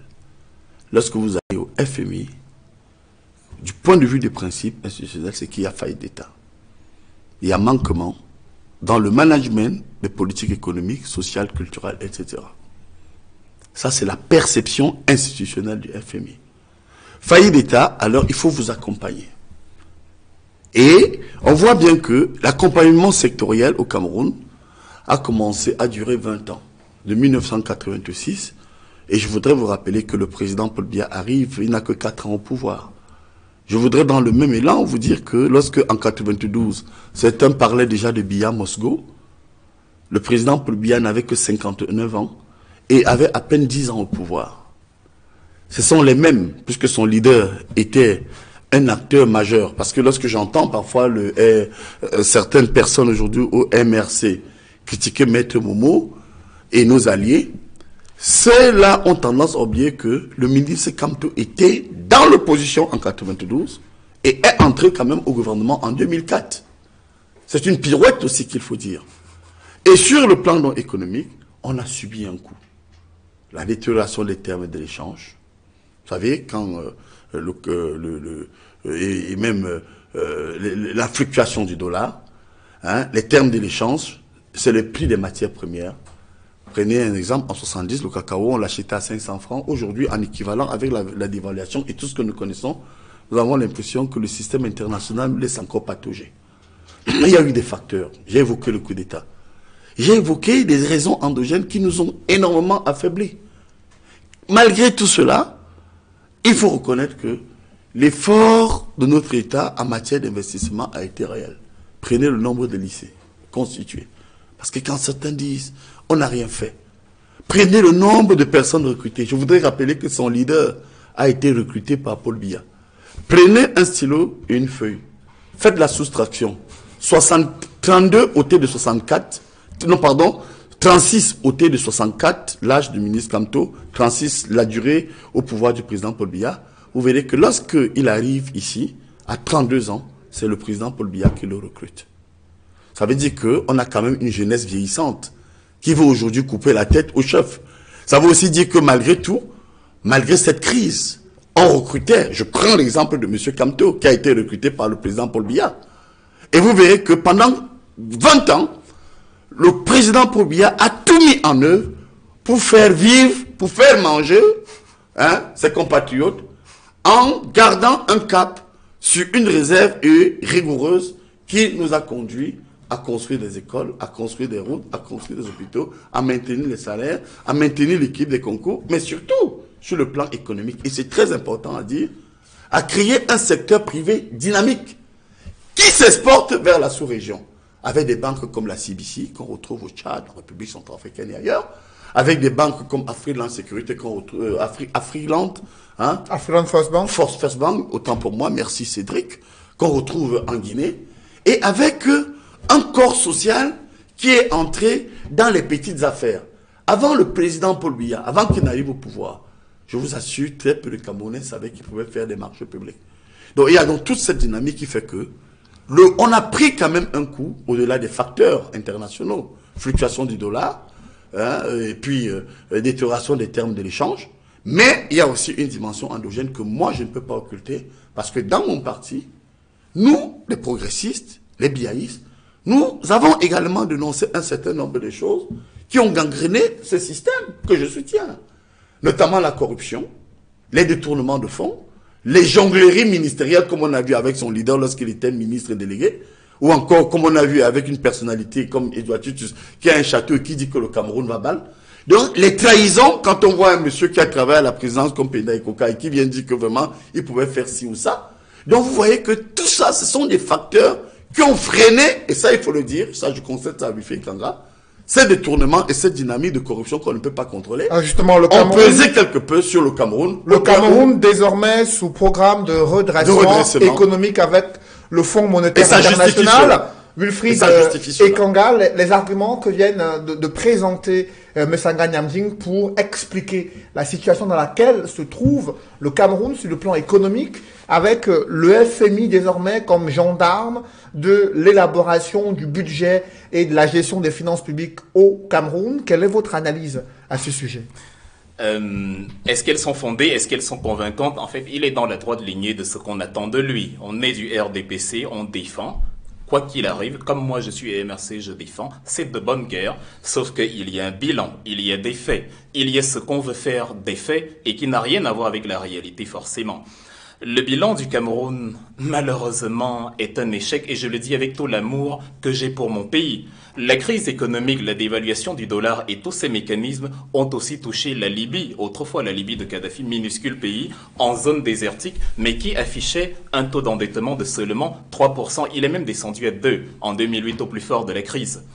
Dans le même temps, après y avoir atteint le point d'achèvement en 2006, on se retrouve aujourd'hui, une dizaine d'années plus tard, à une situation encore plus compliquée qu'avant. Pendant que dans certains pays, malgré tout ce qu'on disait d'eux, toute la méchanceté qu'on prêtait au président Kadhafi et tout, il se portait bien économiquement. Et le Cameroun, qui avait un bon président, qui est toujours bien présenté. Vous avez parlé de Tissus Edouard, qui a un château, mais qui dit que le Cameroun va mal. De votre côté, il a raison de le dire. De votre côté, le peuple, il n'a pas raison de le dire. Pour lui, ça va bien. Mais vous n'avez pas non plus raison de dire, pendant que le peuple n'a donc pas le même château, que le Cameroun va bien. Parce que c'est ce que vous dites, il fait bon vivre. Nous ne le voyons pas du tout. Les secteurs du Cameroun, l'investissement dont vous parlez, ça va peut-être nous amener dans le volet monétaire. J'ai un problème avec ceux qui parlent de hors sujet. Dire qu'il n'y a pas de rapport entre l'économie, l'éducation, l'enseignement, la politique. Dire qu'il n'y a pas de rapport, c'est de ne pas comprendre l'interconnexion avec cela. La Chine a aujourd'hui une place dans le Conseil de sécurité de l'ONU, c'est la politique, parce qu'elle s'est développée, industrialisée, elle a produit, c'est l'économie. Les deux vont de pair. C'est un mécanisme d'interconnexion entre tous ces éléments-là. C'est pour ça que je vais donc sur le volet monétaire en disant, dans le fameux franc CFA dont on parle tout ce temps, il y a ce qu'ils appellent le rationnement du crédit par rapport au produit intérieur brut, le ratio crédit PIB. Et la France impose, c'est ce qui a toujours été le cas, malheureusement, l'opacité du président Paul Biya qui ne veut pas dialoguer avec la population parce qu'il trouve que c'est la faiblesse, a fait que la population ne comprend pas pourquoi un entrepreneur qui parfois a un titre foncier mais ne peut pas avoir son projet subventionné parce qu'à un moment donné, il y a un plafond. À partir de entre 20 et 25%, vous ne pouvez pas aller au-delà. Les banques commerciales sont interdites d'octroyer des crédits. Ça veut donc dire que la politique économique du Cameroun n'a jamais été de stimuler l'investissement. Absolument pas.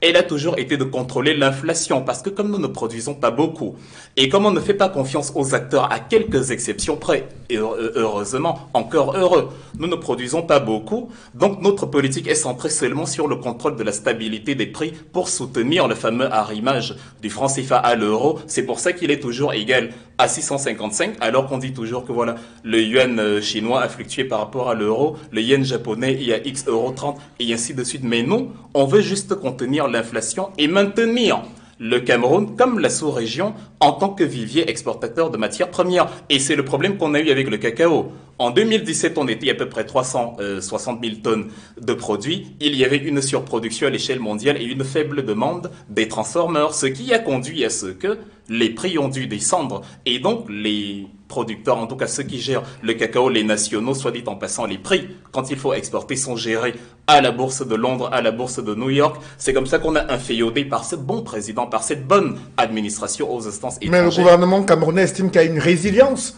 de la part de l'économie camerounaise face à ces multiples chocs internationaux dont vous êtes en train de faire mention. Expliquez à la grand-mère, expliquez à ma grand-mère. On a dit tout à l'heure qu'on ne comprenait rien à ce que je dis. Allez donc expliquer à ma grand-mère ce qui signifie résilience. Un pays qui est cantonné, malgré toutes ses potentialités, à ne exporter que ce que d'autres consomment et ce que lui ne consomme pas. À ne exporter que d'autres. À ne exporter. Corrigez ça. Exporter ce que d'autres consomment. Qu'est-ce que ça veut dire? À n'exporter que ce que d'autres consomment, comme le cacao. Je ne sais pas si dans le panier de la ménagère camerounais, le café fait office de déjeuner, à quelques exceptions près sur les familles aisées. Votre incompréhension ne doit pas déteindre sur le contenu d'une analyse. Je vais vous répondre, ne vous en faites pas. Donc, une économie, comme vous avez dit, tournée vers l'exportation et l'exportation de la matière brute, et on embraye encore sur le franc CFA qui, à cause de son fort taux, habitue les Camerounais à penser que c'est moins cher ailleurs parce que le franc CFA est plus élevé que les autres monnaies, notamment de l'Iran, du Japon, de beaucoup de pays. Donc, quand ces pays-là, quand c'est vendu à l'échelle internationale, le rapport entre le franc CFA et le dollar, ou entre le franc CFA et l'euro, ou même entre le franc CFA et le yuan chinois, est beaucoup plus fort, est beaucoup plus faible, en tout cas l'écart, que entre, par exemple, le riel iranien et le dollar américain, entre le riel et l'euro européen. Et du coup, on s'habitue à penser que c'est bien d'exporter le cacao, le pétrole, et après, c'est avec cet argent, ces devises qu'on va acheter ce qu'on appelle, enfin, les préfabriqués qu'on a aujourd'hui pour les stades et tout. Et quand on a justement une situation comme celle-ci, que les gens ne veulent pas de la matière première, ils en ont en abondance. Les prix baissent, il n'y a pas assez de rentrées. On a donc recours aux fameux ajustements structuraux ou structurels, je ne sais pas trop comment on les désigne. On a recours aux dictats du FMI, dont plusieurs instances se sont désolidarisées parce qu'elles trouvaient que c'était une structure encombrante. Mais on a recours à tout ça et on est maintenu comme ça dans une spirale. Il faut que nos compatriotes soient intelligents et se posent la question: pourquoi est-ce que rien n'a avancé au Cameroun? Ce n'est pas qu'on ait maudit des dieux, ce n'est pas qu'on ait qu'il y ait une sorcellerie. Vous n'avez rien avancé. Ce n'est pas qu'il y ait une... Non, je ne vous le prête pas. Je vous en prie, Wilfried. C'est justement parce que les mauvaises formules n'ont pas été remises en question. Et on revient encore sur ce qui, pour vous, sont des acquis. Ça fait très mal aux Camerounais quand vous parlez d'hôpitaux de référence alors que Monique Oumaté, qui a perdu la vie il y a quelques années, ça fait très mal de parler d'hôpitaux de référence quand toutes les structures dirigeantes de ce pays se font évacuer, même pour un grattement d'oreille. Il faut être rationnel. Alors, sur la politique, justement, sur la politique économique du Cameroun, oui. Wilfried Ekanga qui estime qu'il y a une mauvaise stratégie économique et industrielle qui a conduit le Cameroun à retourner au FMI pour se placer à nouveau sous ajustement de la part du gendarme financier international. Il a majoritairement tout faux. Je vous prends un exemple. Il a cité la Chine et grossièrement, il a dit que la Chine, parce qu'elle avance, elle est devenue membre permanent du Conseil de sécurité. C'est pas vrai. Lorsque la Chine est membre du Conseil de sécurité, ben écoutez, mais c'est pratiquement en 45. C'est pratiquement. Faux. Attendez, j'ai dit que c'est pratiquement en 45. Pourquoi? Je vais vous dire. Lorsque l'Occident met en place le FMI, la Banque mondiale, l'ITO, International Trade Organization, qui est devenu le GATT en 47, et dans le même processus, ce sont les vainqueurs qui désignent les 5 membres permanents du Conseil de sécurité. L'émergence de la Chine date dans les années 80. La Chine est dans le tiers-monde. Vous comprenez? Quand vous dites que c'est faux, je voudrais vous rappeler que les tenants de la dynamique de Bagdong, c'est la naissance de l'idéologie de développement. C'est en 1955. Je vous assure que la Chine est l'un des pays leaders du pôle tiers-mondisme. C'est-à-dire les États qui s'estiment lésés politiquement, avec des institutions qui ne tiennent pas,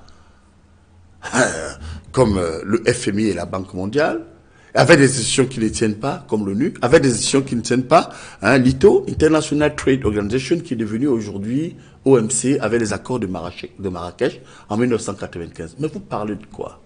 On y revient. Donc cette Chine va se construire à partir d'une idéologie propre. D'ailleurs, les 3 étapes qui ont influencé le développement de la Chine, contrairement à ce que vous dites, c'est que, 1, elle a connu sa révolution artisanale, elle a connu sa révolution agricole, et elle a reconnu sa révolution industrielle. Par contre, je suis d'accord avec vous sur un plan.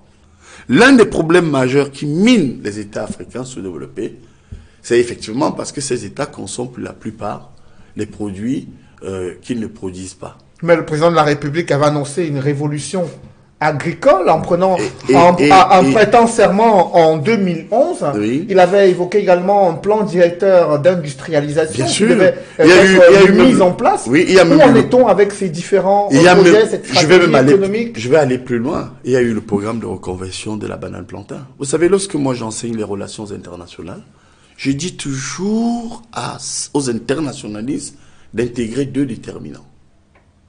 Premier déterminant, les acteurs, c'est-à-dire la programmation des États. Et deuxième déterminant, les facteurs. Nous avons reconnu que personne, je vous dis, du point de vue des facteurs, ne pouvait programmer un Boko Haram ou encore la crise anglophone qui nous coûte des milliards aujourd'hui. Il est clair que le président, si vous le remarquez très bien, a engagé un certain nombre de projets structurants. Lorsqu'il place son mandat sur le signe des grandes réalisations, c'est que le président Paul Biya a déjà compris que nous avons, comme partout dans les pays du tiers-monde, un problème, la crise énergétique. Le président Paul Biya, mon champion qui doit être réélu, a déjà aussi compris que nous avons d'autres problèmes, celui de la transformation de nos matières premières. Et pour cela, comment il a réagi? Malgré les goulots d'étranglement, que sont la corruption interne qu'on a reconnue avec des ministres comme Kamto qu'il a eu autour de lui, mais aussi, il y a un autre facteur très important que nous avons évoqué, la guerre.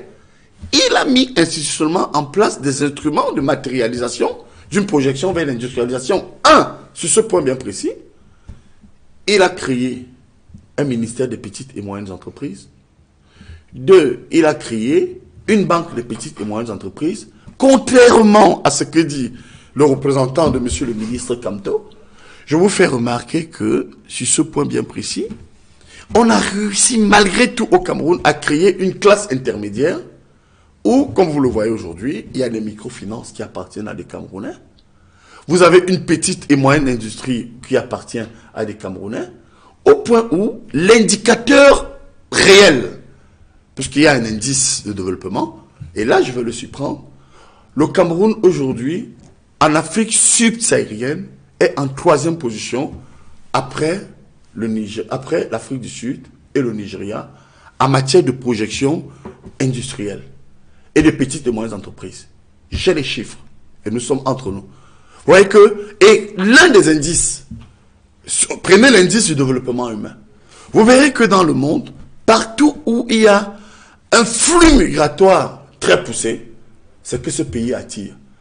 Vous verrez difficilement les Camerounais partir d'ici pour aller dans les pays voisins s'installer.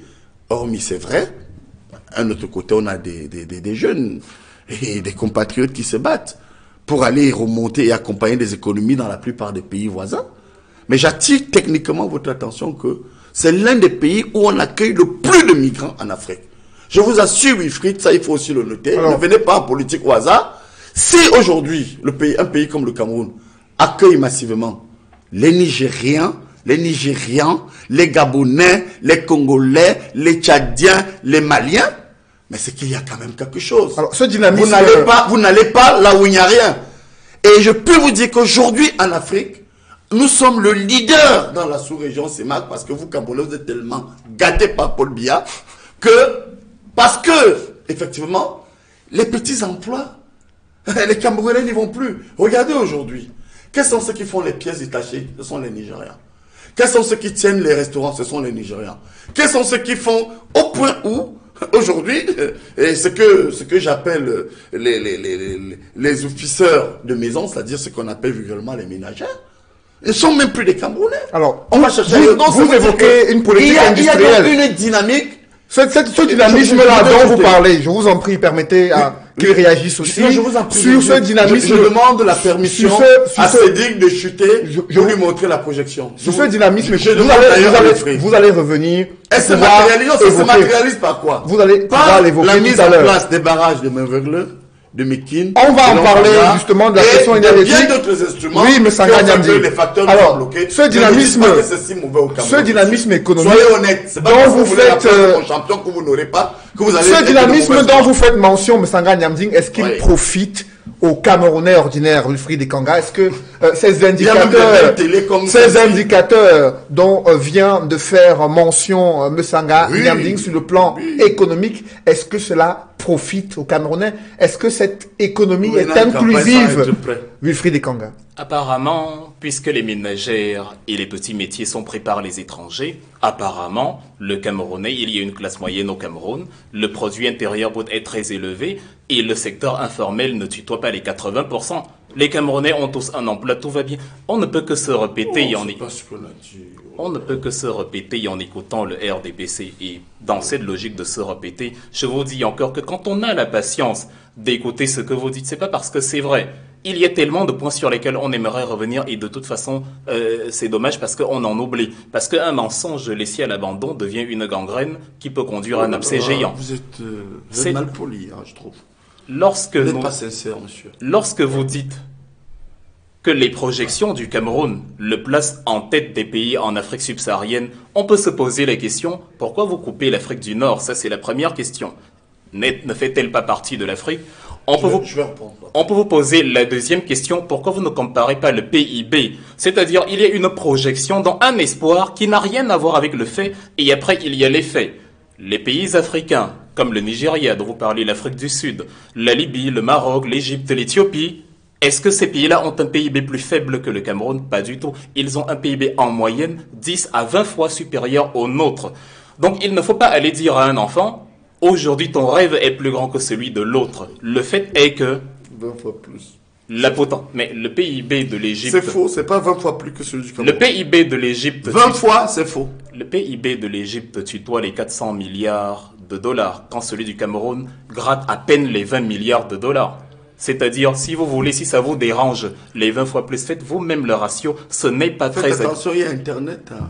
Justement, on appelle ça le fact-checking, dont vous irez regarder. C'est ça que je dis, faites attention. Allons jusqu'au bout de cette... sur la question de fond concernant les indicateurs qui viennent d'être évoqués, est-ce que les Camerounais en profitent? Est-ce que les Camerounais véritablement bénéficient de cette politique économique qui a été mise en place par Paul Biya? Mais je vous le dis encore, bien sûr que non. Je l'ai mentionné tout à l'heure en détail. L'exception n'a pas vocation à contredire la règle, elle la confirme. Ce n'est pas parce que ça et là, il y a des gens qui ont réussi à s'en sortir dans un imbroglio qu'on va les prendre pour donner l'unité de mesure de la situation au Cameroun. C'est ne pas vivre dans le Cameroun dans lequel on vit. Est-ce qu'on a l'impression qu'il y a une classe moyenne quand on sort dans Douala ou dans Yaoundé dans la rue? Autant dans les pays étrangers, les Camerounais ont les boulots, les métiers les moins agréables, autant dans leur propre pays au Cameroun, les quartiers qu'on désigne comme quartiers résidentiels sont habités soit par les hauts fonctionnaires, soit par la minorité qui a réussi l'émancipation économique, soit par des étrangers. La majorité des Camerounais, posons-leur la question, observons de manière pragmatique et empirique la société dans laquelle nous vivons. Parlons aux Camerounais du Cameroun dans lequel ils vivent, et non du Cameroun que nous avons construit idéologiquement parce que on veut justifier l'injustifiable. Les indicateurs actuellement sont totalement faux parce que l'économie, comme je viens de le présenter, reste focalisée aussi bien sûr dans le domaine agricole sur la production de la denrée première qui est transformée par d'autres parce qu'il n'y a pas de création technologique, ce qui permet d'ouvrir une parenthèse quand je disais tout à l'heure qu'il y a un rapport fort entre l'économie et la politique. Vous parliez de la Chine. En 1945, déjà, la Chine, comme on la connaît aujourd'hui, n'existait pas. C'est le 1er octobre 1949 que Mao Tse-tung Mais nous sommes d'accord. La République populaire. Et vous confondez peut-être la République de Chine. Non, je comprends rien. Je vous ai parlé de la création de l'Union. Le Taïwan d'aujourd'hui, parce que c'est en 71, c'est dans les années 70 que la 49, je suis d'accord avec vous. Que la Chine intègre justement le Conseil de sécurité. Et c'est parce que les Occidentaux l'ont voulu. Il n'y a pas que le volet économique, il y a le volet militaire. La Corée du Sud l'a bien compris récemment en s'appesantissant d'abord sur l'autonomie nucléaire avant même l'économie. C'est en 64 que la Chine élabore sa bombe atomique.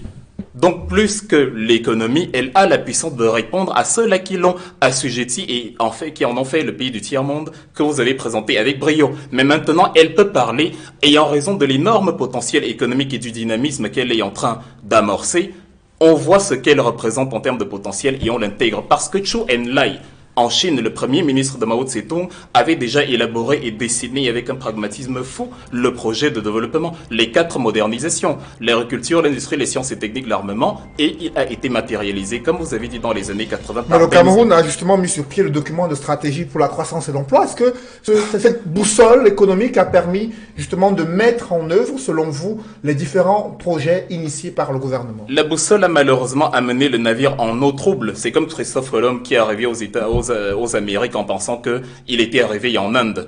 Le document de stratégie pour la croissance et l'emploi parlait d'une industrialisation à 9% pour ne pas dire à 2 chiffres. Or, les dernières analystes montraient déjà que pour amorcer d'ici 2035, le fameux, comme ils se projettent à 2035, la fameuse croissance à 9 chiffres, il faut avoir une production d'énergie de 3000 mégawatts. Est-ce qu'on en est capable? Les pays sérieux élaborent des projets en conformité avec leur visée. Ils ne se contentent pas de slogans. C'est pour ça que la Chine a construit le barrage des 3 gorges sur le Yangtze, le fleuve le plus long du pays et le plus long d'Asie, qui fait 22 000 mégawatts proportionnellement aux 1,3 milliard de Chinois, parce qu'il y a une idée derrière. Il a un volume de 45 millions de mètres cubes. Est-ce que nos barrages que vous citez brillamment, est-ce que c'est parce qu'on voit l'ouvrage et qu'il est beau qu'il va fournir l'énergie? Parce qu'aujourd'hui, le Cameroun, il y a 60% de consommation d'électricité. Et les 60%, ce n'est pas comme si c'était en continu, les délestages sont permanents. Ouais. Mais pour couvrir les chiffres, on dit voilà, 60% déjà qu'à l'UQAM génère déjà, en tout cas, accapare déjà une bonne partie, une partie non négligeable. Si avec ces indicateurs, si avec ces mécanismes, ou si pour ne pas parler de la Chine, on parle du Rwanda, c'est l'économie du Rwanda, même si on n'approuve pas l'exploitation de l'Est de la RDC, c'est quand même l'économie du Rwanda qui fait que maintenant ce pays est en train d'émerger à l'échelle continentale et bientôt internationale.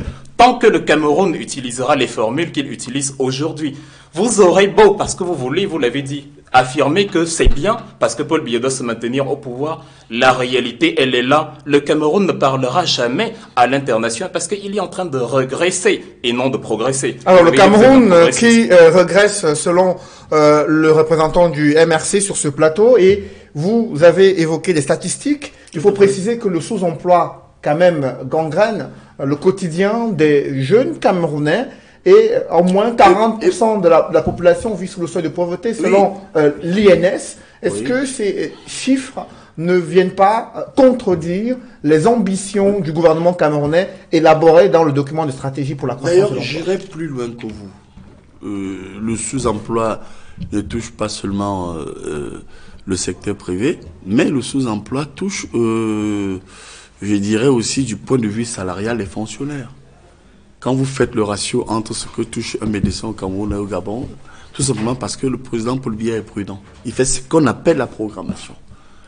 Alors, je voudrais, sur ce plan, établir une pirouette avec sa fameuse Chine. La Chine n'était pas dans un même dispositif culturel que nous. On a été esclaves. On a été colonisés. Nous sommes victimes du néocolonialisme. Moi, je trouve ça grave lorsque vous aspirez à gouverner et vous ne mettez pas en place ces pesanteurs internationaux qui sont à l'origine de la pauvreté de l'Afrique.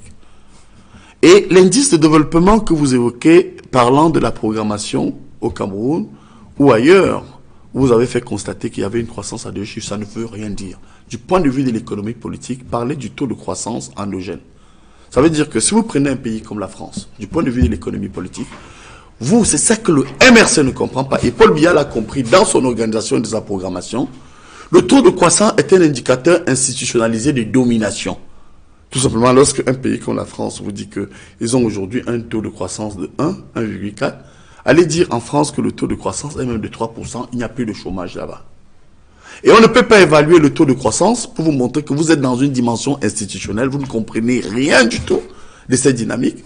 Vous avez des indicateurs qui nous sont importés et qui nous sont imposés.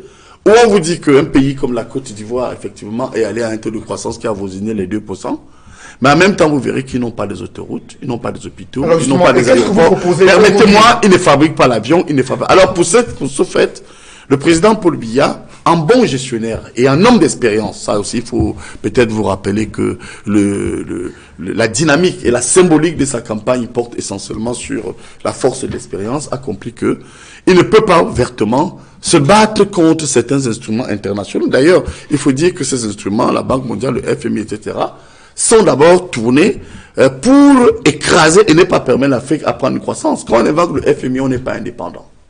Bretton Woods, c'est 44, FMI, Banque mondiale. Et comment on fait pour résoudre ce problème de chômage, de sous-emploi des jeunes et de pouvoir permettre à ce que l'économie puisse reprendre des couleurs? Pour résoudre ce problème, il faut avoir un président comme Paul Biya. Et pour quelle raison? Qui a d'abord compris que... Je vais vous dire pourquoi. Je vais vous dire. Écoutez, moi je suis incapable, je suis pas... moi je donne des chiffres. Qui a d'abord compris que, on ne peut pas se projeter vers la croissance lorsqu'on a un pays instable. Ils n'ont pas pris position, ils n'ont pas compris cela. Quand il n'y a pas de guerre, vous avez des atouts. À partir de là, prenez un cas banal. Le Cameroun est aujourd'hui, sur tout le continent africain, le seul pays où, même si je reconnais que le pouvoir d'achat est un peu bas pour certains, je concède d'abord ça à vous et même à Wilfried, vous avez raison, mais c'est au moins un pays où, avec 300 francs, le petit débrouillard peut manger. Ce n'est pas le cas ailleurs. Un bâton de manioc qui coûte chez nous 100 francs, coûte au Gabon 1000 francs et ailleurs. Et il y a un autre élément qu'il faut évoquer, c'est que notre pays, aujourd'hui, est en train de créer une dynamique industrielle que le MRC et les autres vont pas avoir. Écoutez quand ils parlent. Je vous assure, Cédric. C'est quoi cette histoire où on dit 36 ans après, c'est comme si toute cette performance identifiée que je démontre ici, elle n'est pas réelle. Prenez le secteur privé de notre pays, du point de vue de l'économie politique. Faites attention, moi, vous savez, je ne viens pas me jeter les fleurs, je ne suis personne, mais je suis spécialisé en droit international économique. Et sur ce point, il y a les mécanismes et les règles de jeu qui font qu'aujourd'hui, 80% du secteur privé, chez nous au Cameroun, est tenu par les nationaux. En guise d'illustration, prenez les hôtels.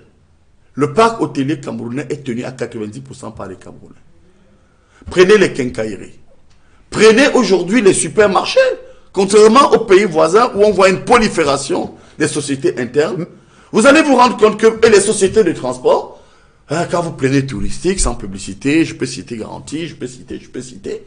Mais reconnaissez que le président Paul Biya a transformé ce pays où, justement, aujourd'hui de plus en plus, prenez la petite restauration, prenez même des écoles privées. Les universités on vous a bien suivi, professeur Messanga Niamdi. Et machin. Prenez même des salles. Arrêtez de dire que Paul Biya n'a rien fait. Après vous, ça suffit. Messanga Niamdi. Être candidat, c'est pas raconter des histoires. Je vous en prie. La projection que vous avez évoqué. À la fin, vous fatiguez tout. Vous avez évoqué. Vous dites tout. Vous avez évoqué ce que propose Paul Biya. Maintenant, permettez à Wilfried Ekanga de s'exprimer. Démontrez aussi. Permettez maintenant qui n'a rien fait, monsieur Ekanga. Permettez maintenant à Wilfried Ekanga de s'exprimer. Cette petite chansonnette en disant que 36 ans, rien n'a été fait. Merci. Donc je vous en prie, Wilfried Ekanga. Maintenant, qu'est-ce que vous proposez concrètement au sein du mouvement pour la renaissance du Cameroun pour transformer ce pays, pour relancer la croissance économique et la rendre plus inclusive pour les Camerounais? Monsieur, votre ami que j'ai vraiment apprécié et dont la disparition m'a fortement touché, Charles Etebe Yéné, avait crié un mot envers un animateur de la place où il disait défroquer.